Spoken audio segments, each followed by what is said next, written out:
तो गाइस मैं हूं तो और आप देख रहे हैं रेसलिंग फैंस नेटवर्क। तो भाई रोमन रेंस क्यों नहीं है डब्ल्यूडब्ल्यूई अनरियल में, ये वाला क्वेश्चन बहुत से लोगों के दिमाग में। ये तीसरा सीजन है जहां पे रोमन नहीं है। एक आधी बार इधर उधर रोमन स्क्रीन पे तो दिख जाते हैं, पिछले सीजन में दिख गए थे, लेकिन एक जो प्रॉपर पोर्सन होता है कि रोमन रेंस का पोर्सन है जहाँ पे सिर्फ रोमन की बातें हो रही हैं, ऐसी चीज़ें हमें आज तक नहीं देखने को मिली अनरियल में। इसके पीछे का भाई एक्चुअल रीज़न क्या है वो मैं आपको बता देता हूँ। देखो माना ऐसा जा रहा है, लाइक एग्जैक्ट तो नहीं पता, बट माना ऐसा जा रहा है कि रोमन रेंस या फिर कुछ जो टॉप के सुपरस्टार से गिने चुने वो अनरियल पे ज़्यादा बिलीव करते नहीं है। मतलब वो ज़्यादा बिलीव करते हैं बिजनेस को प्रोटेक्ट करने में। एंड काफ़ियों की ऐसी आइडियोलॉजी है डब्ल्यूडब्ल्यूई के अंदर, इनको लगता है कि अनरियल जो है वो बिजनेस को स्पॉइल करता है। पॉल हेमन ने खुद बोल के रखा है अनरियल में कि मेरे को ये चीज़ पसंद है नहीं, लेकिन फिर भी अब कंपनी डिमांड करती है तो करना ही पड़ता है, क्या करें। बट रोमन रेंस के पास पावर है कि वो चूज़ कर सकते हैं कि नहीं भाई मैं अनरियल में नहीं आऊँगा, मेरे को नहीं करना ये सब, तो वो रोमन कर सकते हैं। लेकिन मुझे लगता है कि अभी तक अगर अनरियल सीजन 1 देखा जाए, 2 देखा जाए, 3 देखा जाए, तो एज सच कुछ बहुत ऐसा मेजर हुआ भी नहीं था कि भाई ये कैसे मिस कर दिया इन्होंने रोमन रेंस का।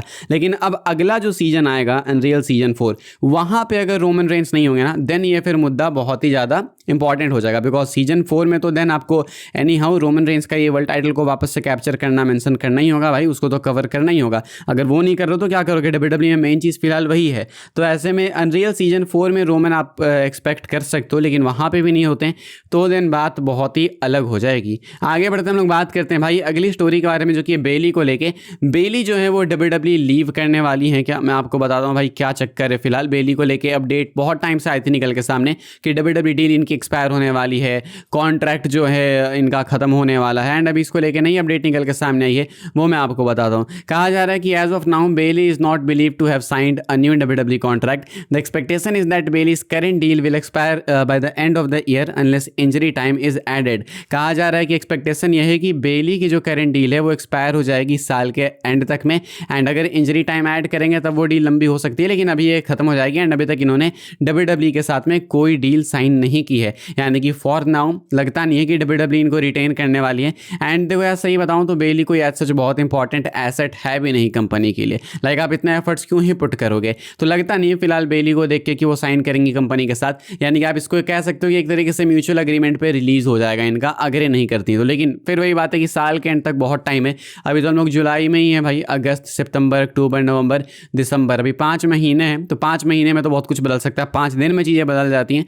तो अभी पता नहीं कि क्या होगा, लेकिन अभी के लिए इन्होंने डील नहीं साइन की है।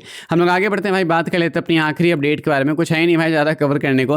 रैंडी ऑर्टन को डब्ल्यूडब्ल्यूई से एब्सेंट हुए 100 दिन से ऊपर हो चुके हैं। रैंडी ऑर्टन आखिरी बार कब देखने को मिले थे भाई, रेसलमेनिया 42 नाइट 1 के एंडिंग में कोडी पे अटैक किया था इन्होंने। 100 दिन हो चुके हैं, रैंडी ऑर्टन कंपनी से बाहर हैं भाई। एंड कोई आइडिया नहीं कि कब आने वाले। समरस्लैम के अराउंड रूमर थे भाई कि वो समरस्लैम के टाइम पे आ जाएंगे ये वो, लेकिन हम सब ने देखा भाई कि क्या हुआ क्या नहीं हुआ। समरस्लैम के टाइम पे तो कहाँ ही आए रैंडी ऑर्टन अभी तक। एंड अभी आएंगे तो भी तो सीधा डायरेक्ट समरस्लैम में ही आएंगे मे बी, बिकॉज अभी उसके अलावा तो लगता नहीं है कि समरस्लैम से पहले आने के कोई भी चांसेस हैं ऑर्टन के। तो 100 दिन से ऊपर हो चुके हैं। आप लोग बताना भाई आपके क्या थॉट्स हैं। फिलहाल तो भाई मेरे को ऐसा लगता है कि ऑर्टन को लेके जो भी प्लान्स थे स्क्रैप कर दिए गए एंड अभी स्क्रैच से ही कुछ चालू करेंगे। फिलहाल भाई अभी इस वाली वीडियो के लिए कुछ बातें थी। मिलूंगा मैं आपसे अगली वीडियो में, तब तक के लिए good bye, thanks for watching.